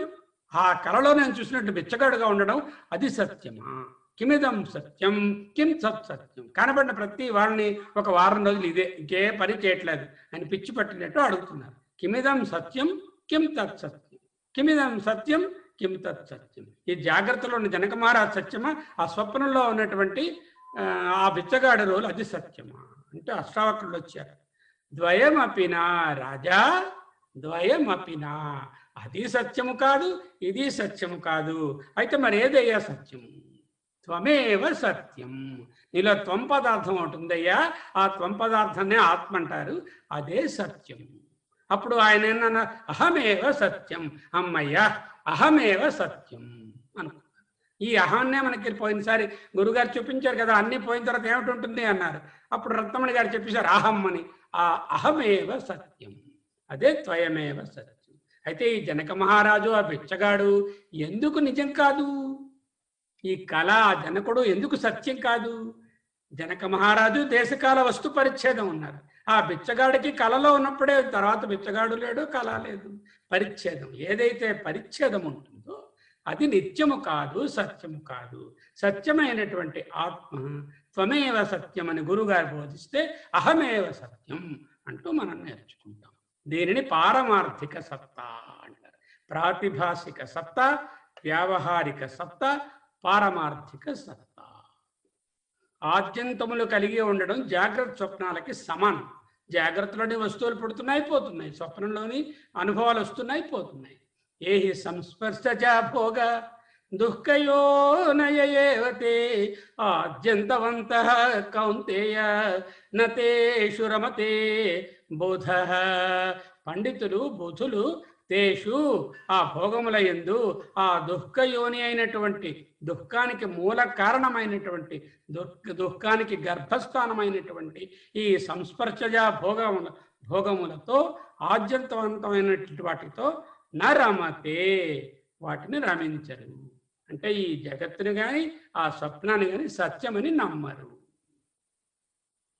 జాగ్రత్త పదార్థాలు ప్రయోజనం గలవి అనేటటువంటి స్వప్నంలో ప్రయోజనం ఉండదు. ఎందుకు? జాగ్రత్తలో నేను భోజనం చేశాను, కడుపు నిండా తిన్నాను, కడుపు నిండింది. పడుకున్న వెంటనే మళ్ళీ ఉపవాసం చేసినట్టు కళ వచ్చింది. ఈ తిన్న భోజనం అక్కడ పనిచేయదు. లేకపోతే స్వప్నంలో ఏదో మంచి విందు భోజనం చేసినట్టు కళ వచ్చింది. లేచిన వెంటనే ఆకలి అలాగే ఉంది. అంటే అవి ఇవి ప్రయోజనాన్ని కలిగించవు. అంచేత వాటికి ఆద్యంతవంతాలు కాబట్టి నిత్యత్వము లేదు. రవికుమార్ గారు చెప్పండి. ఏమిటి చూస్తున్నారు? కార్ కొంత ఇన్సైడ్ కాంపోనెంట్స్ వ్యూ కనిపిస్తున్నాయి. నేను ఒక్కొక్క చోట నా తాలూకా పాయింటర్ పెడతాను. అది ఏమిటో చెప్పండి కొంచెం. ఇది ఏమిటండి? ఇది విండ్షీల్డ్ అండి. ఇదండి సైడ్ మిర్రర్. ఎవరిది? దేని సైడ్ మిర్రర్ అండి? కార్ యొక్క సైడ్ మిర్రర్. కారు యొక్క, ప్రతిదీ కారు యొక్క. ఇది కార్ యొక్క బోనెట్. ఇదండి కార్ యొక్క front left wheel. Front left, correct. చాలా స్పెసిఫిక్ గా చెప్తున్నారండి. ఇదండి కార్ యొక్క రియర్ డోర్. ఏది అడిగినా కారు యొక్క అంటారు. కారు ఏదండి? అంతా అన్ని కలిపితే కార్ అండి. అవన్నీ కలిపితే మరి బొమ్మ కారు అంటారు కదా. మరి వెంటనే మీరు మళ్ళీ వేరే ఇంకేదో ఉండదంటారే దానిలో ప్రయాణం చేయడానికి. కార్ మోడలే కానీ కార్ నిజమైన కార్ మోడల్ కారు అంటారు. దాన్ని నిజంగా నేను ప్రయాణంగా ఉపయోగపడుతుందా ఆ మోడల్ కార్? నాకు ఇప్పుడు లేదండి. అప్పుడు దాంట్లో ఏంటి వేయాలి? ఇంజన్ ఫ్యూయల్ కావాలి. ఇంజన్ ఫ్యూయల్ కావాలి. ఇంజన్ లోపల ఉన్నట్టు ఏదో కనిపిస్తుంది, పనిచేస్తుంది అనుకుందాం. ఫ్యూయల్ అంటే ప్రాణము. మన ప్రాణమే ఆ ఫ్యూయల్. అయితే మరి ఫ్యూయల్ ఉన్నది, కారు ఉంది, ఇంజన్ ఉంది, స్టార్ట్ చేస్తే స్టార్ట్ అయ్యేటట్టుగానే ఉంది, అన్నీ రెడీగా ఉన్నాయి. నాకైతే డ్రైవింగ్ రాదే, మరి ఇప్పుడు ఏమిటి కావాలి? ఒక డ్రైవర్ కూడా కావాలి. అంటే దీన్ని నడిపించే మన నాథుడు ఒకటి కావాలి. మన హాయిగా కూర్చుని వెళ్ళడానికి, ఈ జర్నీ చేయడానికి, ఈ రోల్ ప్లే చేయడానికి, అక్కడ ఒక వేషం వేయడానికి పిలిచారు నన్ను. ఆ వేషం కోసం ఇక్కడి నుంచి వెళ్తున్నాను. రాజుగా డాక్టర్గా ఓ వేషం వేయరా, అక్కడికి వెళ్ళి అక్కడేమో ఏదో ట్రీట్ చేయండి. దానికి కారులో వెళ్ళదనుకున్నాను, డ్రైవర్ రాలేదు. అప్పుడు నేను వెళ్ళలేను కదా. అంటే పరమాత్మ శక్తి, చైతన్య శక్తి లేకపోతే, డ్రైవింగ్ ఫోర్స్ అంటాం కదా, అది లేకపోతే, ఇంజన్ పని చేయకపోతే, ఫ్యూయల్ లేకపోతే ఇది నిష్ప్రయోజనము. ఇక్కడ చూడండి, ఈ పక్కన ఏమిటి కనిపిస్తున్నాయి? వేరే వేరే భాగాలు, స్టీరింగ్ అని, ఇదని, అదని, ఇవన్నీ కూడా ఏది కారు కాదు. అలాగే ఇక్కడ చూడండి కిందని, నా ముక్కు, నా కన్ను, నా చెవి, నా నాలుక, ఇవేమిటి స్థూలంగా ప్రత్యక్షంగా కనిపిస్తున్నాయి. అలాగే మీ ముక్కు, మీ చెవి, మీ కన్ను. సరే, నేను మీ కిడ్నీ చూపించండి అని అడిగాను అనుకోండి, చూపించగలరా? లేదండి, ఉందని ఎజ్యూమ్ చేయాలండి. ఉందని ఇన్ఫర్ చేయాలి, అంటే అనుమాన ప్రమాణంతో రావాలి. అమ్మ, నీ గుండె నీకు తెలుస్తుందా అనురాధ, నీ గుండె ఉన్నదని? తీస్తే పనిచేస్తుంది. నేను అనుకున్నాను నీ గుండె మన రవికుమార్ దగ్గరికి ఇచ్చేసేవేమో అనుకున్నాను నేను. సరే, ఏదైనా సరే లోపల ఉన్నటువంటివి అంతఃకరణాలు, మనస్సు కానీ, బుద్ధి కానీ, ఇంటర్నల్ ఆర్గన్స్ కానీ అనుమాన ప్రమాణం వలననే తెలియగలము. అంటే ప్రమాణం నెంబర్ 1 ప్రత్యక్షము, కంటికి ఎదురుగా తెలిసేది. అనుమానము రెండోది. నాకు జ్వరము, నా ఆకలి, నా దాహము అన్నాం. అంటే ఇవేమిటివి? ఇవి ఒక పార్టు కాదు. ఇది జ్వరం కాబట్టి పైకి తెలియచ్చు, థర్మామీటర్ పెడితే.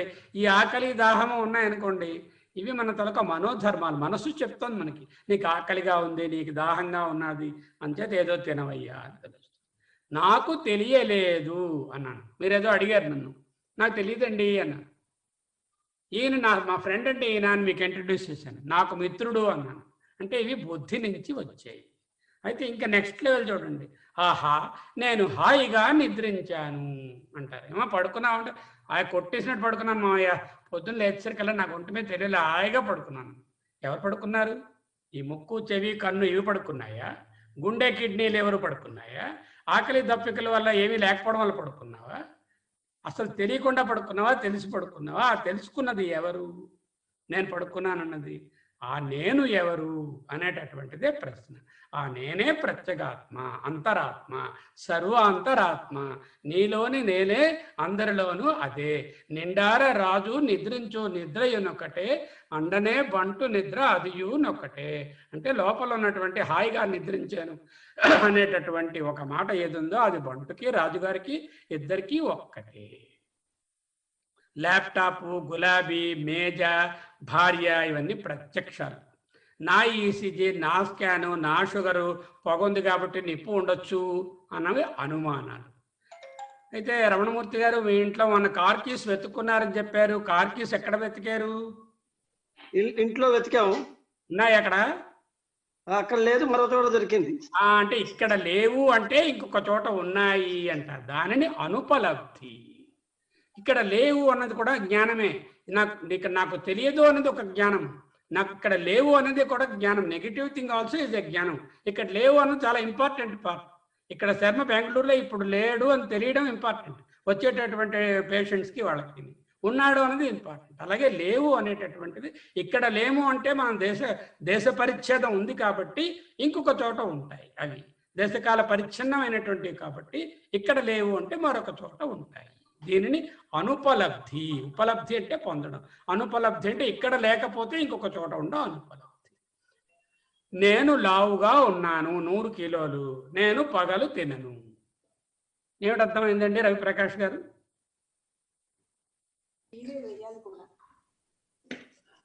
నేను అంటే ఏంటనమాట? పగలు తింటల్లా, ఒక విసర కూడా తినలా. అయితే మరి ఎలా వచ్చేస్తుంది వెయిట్ అంతాను? రాత్రి తింటాడు అనే అర్థం అందులో కనిపిస్తోంది కదా. రాజుగారి 2వ భార్య మరణించినారు అంటే ఏంటైతే అర్థమైంది? అంటే మొదటి భార్య బతికున్నారన్నా ఉండొచ్చు, లేకపోతే మొదటి భార్య ముందు ఎప్పుడో చనిపోయారేమో తెలియదు. అంటే రాజుగారికి ఇంకో భార్య ఉన్నదని తెలిసిపోతుంది కదా. ఈవిడ 2వ భార్య అంటే మొదటి భార్య ఉన్నది. నా రెండో కొడుక్కి ట్రాన్స్ఫర్ అయింది అన్నాను అనుకోండి, అంటే మొదటి కొడుకు ఎక్కడో ఉన్నాడని వాడు ట్రాన్స్ఫర్ అవ్వలేదని తెలుస్తుంది. దీనిని అర్థాపత్తి అంటారు. అంటే ప్రత్యక్షము, అనుమానము, అనుపలబ్ధి, అర్థాపత్తి. ఇవి ఇంకా విశేషాలు చాలా ఉన్నాయి, 6 రకాల ప్రమాణాలు. అవన్నీ ఇంకొకసారి ప్రమాణాలు అంటూ వస్తాయి, వచ్చినప్పుడు వాటిని డీటెయిల్గా తెలుసుకుందాం. ఈ ప్రమాణాలు ఎందుకంటే ఈ అనిత్యమైన వస్తువులన్నీ కూడా ఈ ప్రమాణాలకి ఏదో దానికి దొరికిపోతుంది, కానీ పరమాత్మ ఈ ప్రమాణాలకి దొరకదు. అంటే ప్రమాణము, ఈ ప్రమాణము అంటే ఏదో ఒట్టేసి చెప్పడం అని కాదు. ప్రమాణము అంటే ఒక నిదర్శనం, ఒక డెడ్యూస్ చేయగలిగినటువంటి ఒక సాక్ష్యం, ఒక నిదర్శనం అనుకోండి. ఆ నిదర్శనం ప్రత్యక్షము, అనుమానం, అనుపలబ్ధి, అర్ధాపత్తి ఇలాంటివి ఏమిటేంటి ఉన్నాయో, ఉపమానం, ఇలాంటివన్నిటితో కూడా తెలుసుకోగలిగినటువంటివి అనాత్మ వస్తువులు. ఆత్మ వస్తువు వాటితో తెలియదు. అయితే దేంతో తెలుస్తుంది? శబ్ద ప్రమాణము. శబ్దము అనగానే మనకి సౌండ్, ఏదో రోడ్డు మీద ఏదో పొలిటీషియన్స్ గొడవ చేసుకుంటే శబ్దం వస్తుంది, అది కాదు. ఇక్కడ శృతిలో శబ్దము అంటే శాస్త్రవాక్యము, గురువాక్యం. ముఖ్యమైన శబ్దము ఓంకారం. శాస్త్ర గురువాక్యాలు ఓంకార వాక్యమైన పరబ్రహ్మాన్ని తెలుసుకోవడానికి ప్రమాణంగా ఉంటాయి. మిగతా ప్రమాణాలకు పరమాత్మ దొరకడు. ఇక్కడ చూడండి, యాటమ్స్ అండి. యాటమ్స్ లోపల ఏముంటాయండి రవి గారు? Electrons, protons, neutrons. మధ్యలో ఏమైనా ఖాళీ ఉంటుందా, ప్యాక్ అయిపోయి ఉంటాయా? జనరల్ గా బాగానే ఖాళీ ఉంటుందండి. బాగా ఖాళీ ఉంటుంది యాటమ్ లోపల. అంటే స్పేస్ ఉంటుంది. ఆ స్పేస్తో కూడినటువంటి ఆ పదార్థాలు కలిసి మాలిక్యూల్స్ అయ్యాయి. ఈ మాలిక్యూల్స్ కలిసి ఆబ్జెక్ట్స్ అయ్యాయి. కెమెరా వచ్చింది, పిల్లి గారు వచ్చారు, ఇక్కడ ఒక పండు వచ్చింది, ఒక తండ్రి, ఒక తల్లి, ఒక బిడ్డ, వీళ్ళందరూ ఏర్పడ్డారు. వీళ్ళందరినీ వెనక్కి ఎలా మళ్ళించామనుకోండి, అందరూ అటామిక్, సబ్ అటామిక్ పార్టికల్సే కదా. ఆ ఎలక్ట్రాన్లోనే, ఆ ప్రోటాన్లోని, పిల్లిలో ఉన్న ఎలక్ట్రాన్ ప్రోటాన్లోని, ఈ అబ్బాయిలోని, ఈ పెద్ద ఆయనలోని ఉన్నటువంటి వాటిలోని, ఈ పండులో ఉన్న వాటిలో వ్యత్యాసాలు ఉంటాయా? లేదండి. బేసిక్ నెంబర్లో వ్యత్యాసం ఉండొచ్చు, కాన్ఫిగరేషన్లో వ్యత్యాసం ఉండొచ్చు, వాటి ప్రోటాన్ల కూడిక వ్యత్యాసం ఉండొచ్చు, కానీ ఆ ప్రోటాన్ ఎలక్ట్రాన్ దగ్గరికి వెళ్ళేసరికి ఎలా అవన్నీ ఒక్కటే కదా. అంటే భిన్నత్వమే మిథ్య, ఏకత్వము సత్యం. అవ్యక్తాదీని భూతాని వ్యక్త మధ్యాని భారత అవ్యక్త నిధనాన్యేవ తత్ర కా పరిదేవనా. అయ్యా, నువ్వు పుట్టడానికి ముందా నువ్వు లేవు, నువ్వు చనిపోయిన తర్వాత నువ్వు ఉండవు. ఈ 3 నాళ్ళ ముచ్చట, ఈ డ్యాన్స్ కోసం ఎందుకయ్యా ఇలా దొర్లుతున్నావు ఎక్కువ తక్కువలతో అంటున్నారు. వచ్చేమండి చివరికి వివర్తము అనేది నేర్చుకోవాలి మనం. వివర్తం అంటే ఏంటంటే పరమాత్మ బంగారంలోంచి బంగారం గొలుసు మార్పు చెంది ఎలా వస్తుందో, మట్టి రూపాంతరం చెంది కొండ ఎలా అవుతుందో అలా కాకుండా, పరమాత్మలో ఏ మార్పు లేకుండా ఈ సృష్టి వివర్తమై కనిపిస్తుంది. అంటే అభాస, ప్రతిభాస, అయితే బింబము, ప్రతిబింబము అనుకోవాలి. త్రాడు సత్యము, పాము ఆరోపణం మిథ్య, బ్రహ్మము సత్యము, భిన్నభావము మిథ్య, పాము కల్పితము, మనోకల్పితము, భ్రాంతి మిథ్య, భిన్నత్వము మనోకల్పితము, మన ఉపాధిలో కల్పితమైంది మిథ్య. కానీ ఇది భిన్నత్వం ఎక్కడ ఆత్మలో లేదు. పాము అనుభవ పూర్వ స్మృతి ఫలము. పాము అంటే తెలియని వాడికి ఈ పాము భ్రాంతి కలుగదు. అలాగే జగత్తు కూడా అనుభవం వలన మన వాసన ఫలితము ఈ జగత్తు. పాము త్రాటి యందు వివర్తము అంటే త్రాడు తొలక రిఫ్లెక్షనే, త్రాడు తొలక ఒక షాడో లాంటిదే ఏదో పాములా మనం అనుకుంటున్నాం. అలాగే ఈ జగత్తు బ్రహ్మమునందు వివర్తము. త్రాడు లేనిదే పాముకు ఉనికి ఉండదు. అక్కడ తాడే లేదనుకోండి, అప్పుడు ఇంకా పాము భ్రాంతి ఎక్కడుంది? పాము ఉండదు. బ్రహ్మమే లేదనుకోండి, అప్పుడు జగత్ ఎక్కడుంది? అన్ని జగత్తాయిలో విలీనం అయిపోతుంది. అప్పుడు ప్రజ్ఞాన ఘన ఏకరసంగా సృష్టి అయిపోయిన తర్వాత సృష్టికి పూర్వము ఆయన ఒక్కడే ఉంటాడు. త్రాడు ఉనికి పాముపై ఆధారపడదు. పాము ఉన్నా లేకపోయినా త్రాడు అక్కడే ఉంది. ఈ పాము ఆరోపితము, పాము పోయినా త్రాడేం మారలేదు. బ్రహ్మము ఉనికి జగత్తు పైన ఆధారపడదు. వెలుగు ప్రసరిస్తే పాము ఉండదు, జ్ఞానం వస్తే భిన్నత్వం ఉండదు. బ్రహ్మము మాత్రమే స్ఫురిస్తుంది, పరమాత్మయే తెలుస్తుంది. ఈ భ్రాంతి దేశకాల వస్తు పరిచ్ఛేదము. బ్రహ్మము దేశకాల వస్తు అపరిచ్ఛిన్నము అంటూ తెలుసుకుంటాం. దీన్ని వివర్తము అంటారు. వివర్తము అంటే ఒరిజినల్లో ఏ మార్పు లేకుండా ప్రతిబింబం, ఆ తాజ్మహల్ చూసినట్టు అనమాట. ఒరిజినల్ తాజ్మహల్లో మార్పు లేకుండా ఈ ఫోటోలో మనం ఏమైనా మార్పులు తేవచ్చు, చింపేయచ్చు, ఏదైనా ఆల్టర్ చేయొచ్చు, దానికి ఏమో ఫోటోషాప్ చేయొచ్చు, కానీ ఒరిజినల్ దానికి మార్పు రాదు. అటువంటి దానిని మనం ఇక్కడ తెలుసుకున్నాం. ఇప్పుడు చూడండి, ఒక్కొక్కటి నేను ఇక్కడ చూపిస్తాను. 4 చెప్పిన ముందు రవికుమార్తో స్టార్ట్ చేద్దాం. చదవండి. అనాత్మ తెలియకపోవటమే అజ్ఞానము, మిథ్య. అనాత్మ అంటే ఏమిటి? ఇప్పుడు దేహము, దేశము, కాలము, వస్తువు. అదలా ఉంచండి. అనాత్మలో, మన శరీరంలో ఉన్న అనాత్మలో దేహము, ఇంద్రియములు, మనస్సు, బుద్ధి, అహంకారము, చిత్తము. స్థూల శరీరము, సూక్ష్మ శరీరము, కారణ శరీరము, ఇవి అనాత్మ. ఇది కానిది ఆత్మ. వీటికి సంబంధించినట్టుగా ఉంటుంది కానీ ఉండదు. అది అజ్ఞానము, మిథ్య. 2 చదవండి. దేహేంద్రియ సంఘాతముతో తాదాత్మ్యమే మిథ్య.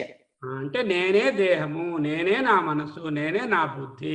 ఈ నేను ఆలోచించి చెప్పానండి ఈ డెసిషన్. నేను చెప్పకపోతే వాళ్ళకి తెలియదండి బుద్ధి. నాకు ఇవాళ ఎంతో చికాగ్గా ఉందండి, మనసు బాగులేదు, మనసు నా కాలు నొప్పి పెడుతోందండి, దేహం. నా కన్ను సరిగా లేదండి, ఇంద్రియం. దేహ ఇంద్రియ సంఘాతంతో మనమే అనుకోవడము, ఆ తాదాత్మ్యమే మిథ్య. ఇది చూడండి, అభిప్రాయం మీరే చెప్పండి. ఇది కూడా మీరు. దేహి దేహములను వేరుగా గుర్తించకుండుట మిథ్య. అంటే దేహి అంటే లోపల ఉన్నటువంటి ఆత్మ, దేహము అంటే ఈ అనాత్మ. ఇవి కలిసి ఉన్నట్టుగా ఉన్నా ఇవి వేరు వేరు తత్వాలు కలిగినవి. ఆత్మ నిత్యత్వము, ఈ దేహము మిథ్య అని తెలుసుకోకుండా ఉండడమే ఈ అజ్ఞానము లేక మిథ్య. ఇదేమిటిది? ఆది అంతములు ఉన్నది, మధ్యన ఉండదు. అదే ఆది ఉంది. దీనికి ఆది లేదు, అంత ఆదిలో లేదు, అంతంలో లేదు. అదంటే స్టార్టింగ్ పాయింట్ ఉంది, ఎండింగ్ పాయింట్ ఉంది. అలాంటి వాటికి మధ్యలో ఉన్నా కూడా వాటికి ప్రయోజనం ఉండదు. స్వప్నంలో ఉంది, ఆదిలో స్వప్నం ముందు అది లేదు, ఆ భోజనము లేదు. స్వప్నం అయిపోయిన తర్వాత ఆ భోజనము లేదు. స్వప్నం ముందు ఆ పిచ్చగాడు లేడు, స్వప్నం తర్వాత ఆ పిచ్చగాడు లేడు. అలాగే జాగ్రత్తలో కూడా ఆది అంతాలు ఉంటే మధ్యన ఉండదని ఉపనిషత్తు బోధిస్తుంది. అమ్మా ఇది అనురాధ చూడు. రజ్జు సర్ప భ్రాంతిలో వలె ఉండటమే మిథ్య. అంటే రజ్జు అనేటటువంటిది ఎప్పుడూ ఉంటుంది, సర్పం అనేది ఆరోపితము. పరమాత్మ అనేది ఎప్పుడూ ఉంటుంది, ఈ జగత్ అనేది ఆరోపితము. మన నామరూపములు భేదములు ఆరోపితము. ఎప్పుడైతే అజ్ఞానం తొలగి లైట్ వేస్తామో రజ్జువుగా తెలుస్తుంది, సర్పము మరి ఉండనే ఉండదు.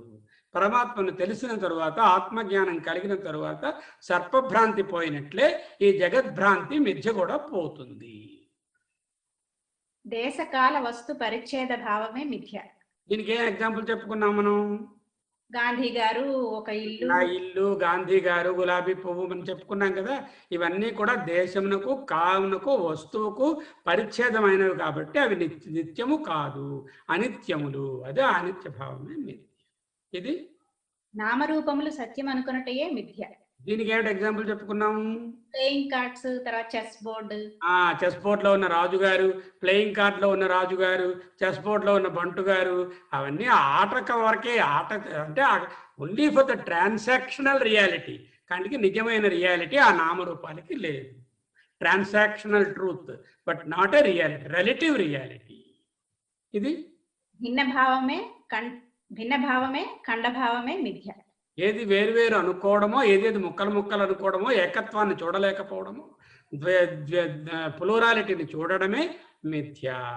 దీనికి ఏం చెప్పుకున్నాం ఉపమానం మనము?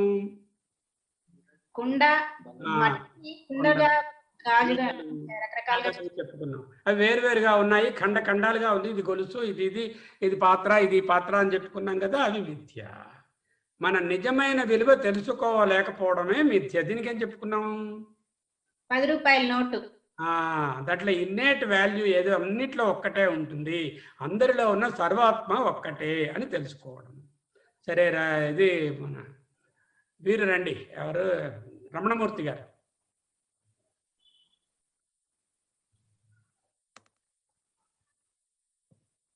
చదవగలరా? వేర్వేరు నగలు కొండల వలె నానాత్వమే మిథ్య. అమ్మ విజయలక్ష్మి గారు చూడండి. వేర్వేరు నగలు కొండల వలె నానాత్వమే మిథ్య.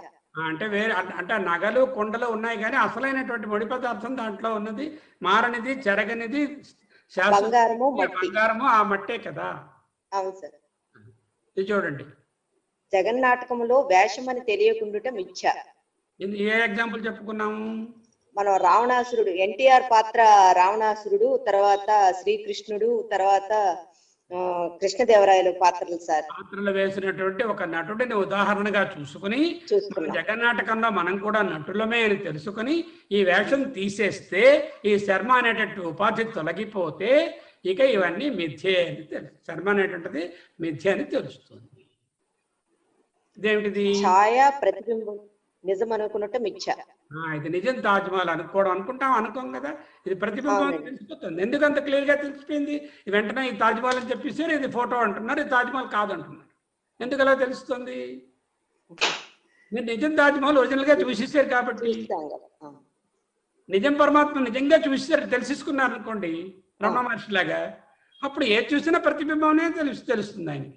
ఏది చూపి ఇది ప్రతిబింబం అండి, అది ప్రతిబింబం అండి, ఈ పరమాత్మ ప్రతిబింబం అండి అంటారు ఆయన అన్ని కూడా. తర్వాత జలములోని చంద్రుని వలె మన కదలికలు మిథ్య. చంద్రుడు కదలటం లేదు కదా, జలం కదులుతున్నదని చంద్రుడు కదులుతున్నాడు, కదలటం లేదు కదా రిలేటివ్ గా, అది మిథ్య. స్ఫటికమునందు వలె ఆపాదితమైన రంగులే మిథ్య.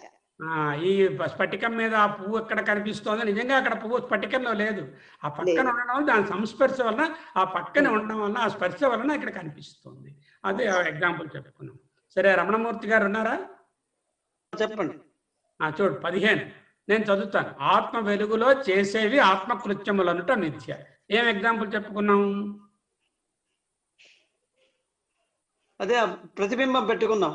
అది కాదు, 4 బొమ్మలు చూపించాం కదా. ఆత్మ అమ్మాయి చదువుకు, అదే అది కరెక్ట్. సూర్యకాంతిలో సూర్యుడు ఇస్ నాట్ ఇండిఫరెంట్ అన్నమాట. ఆ కాంతికి అంటావు కదా, అది వ్యావహారిక ప్రాతిభాసిక సత్తా రెండు మిథ్య. దేంట్లో తెలుసుకున్నాం మనం? జనక మహారాజు. కరెక్ట్. అందులో వ్యావహారికంగా ఆయన రాజు, ప్రాతిభాసికంగా స్వప్నంలో బిచ్చగాడైపోయాడు.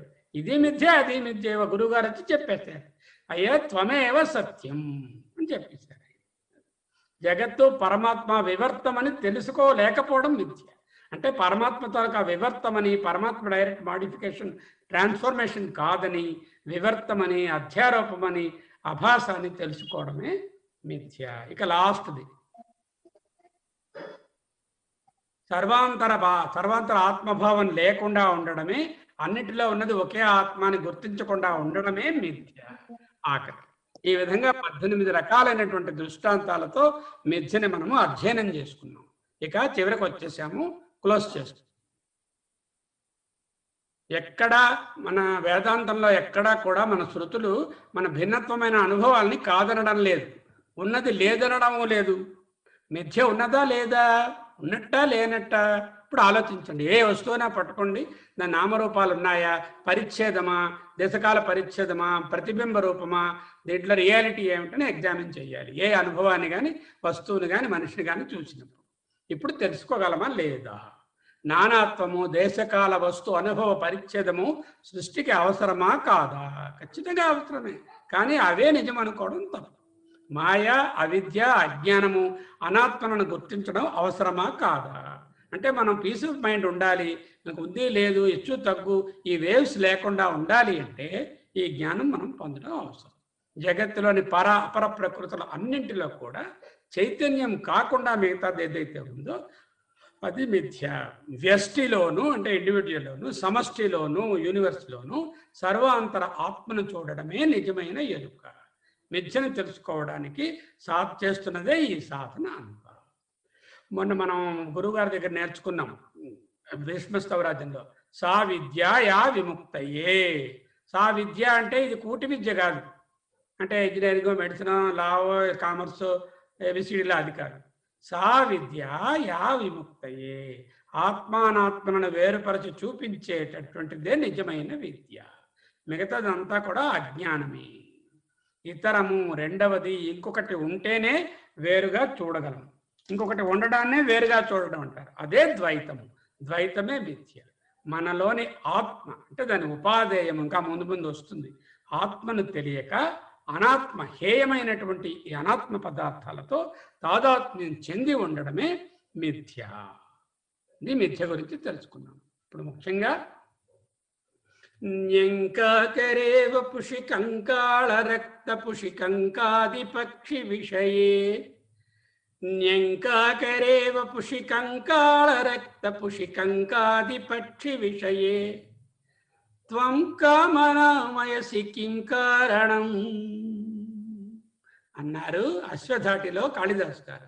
ఓ మనసా, న్యంకాకరే అనేక నిందలకు కళంకాలకు పాపాలకు నిలయమైనటువంటి కంకాళ రక్త పుషి అస్థిపంజరమైన రక్తమాంసాలతో కూడిన కంకాది పక్షి విషయే కంకాది పక్షులు రాబందులు అనేకమైన పక్షులకు ఆహారం ఈ ఏది వపుషి ఈ శరీరము నింద్యమైనది హేయమైనది అయినటువంటి ఈ శరీర విషయంలో కామనామయసి అబ్బా ఎంత మమకారము, ఎంత కోరికను పొందుతున్నావు, ఎంత బంధాన్ని పెంచుకుంటున్నావు. కిం కారణం ఈ మొహానికి నీకు ఏమిటి కారణం అంటూ అడుగుతున్నారు. న్యంకాకరేవ పుషి కంకాళ రక్త పుషి కంకాది పక్షి విషయే త్వం కామనామయసి కిం కారణం. ఈ ప్రశ్న మనం అందరము వేసుకోవాలి.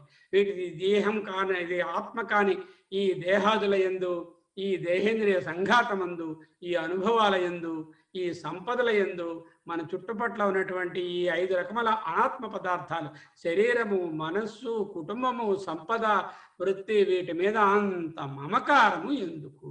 అయితే వృత్తి చేయొద్దా? చేసుకోండి. సంపద వద్దా? తినడానికి ఉండాలి. భార్య పిల్లల్ని వదిలేసి వెళ్ళిపోవాలా? అక్కర్లేదు. కానీ ఆ మమకారము, ఆ too much of attachment, involvement ఎందుకు అనేటటువంటి ప్రశ్న వేశారు.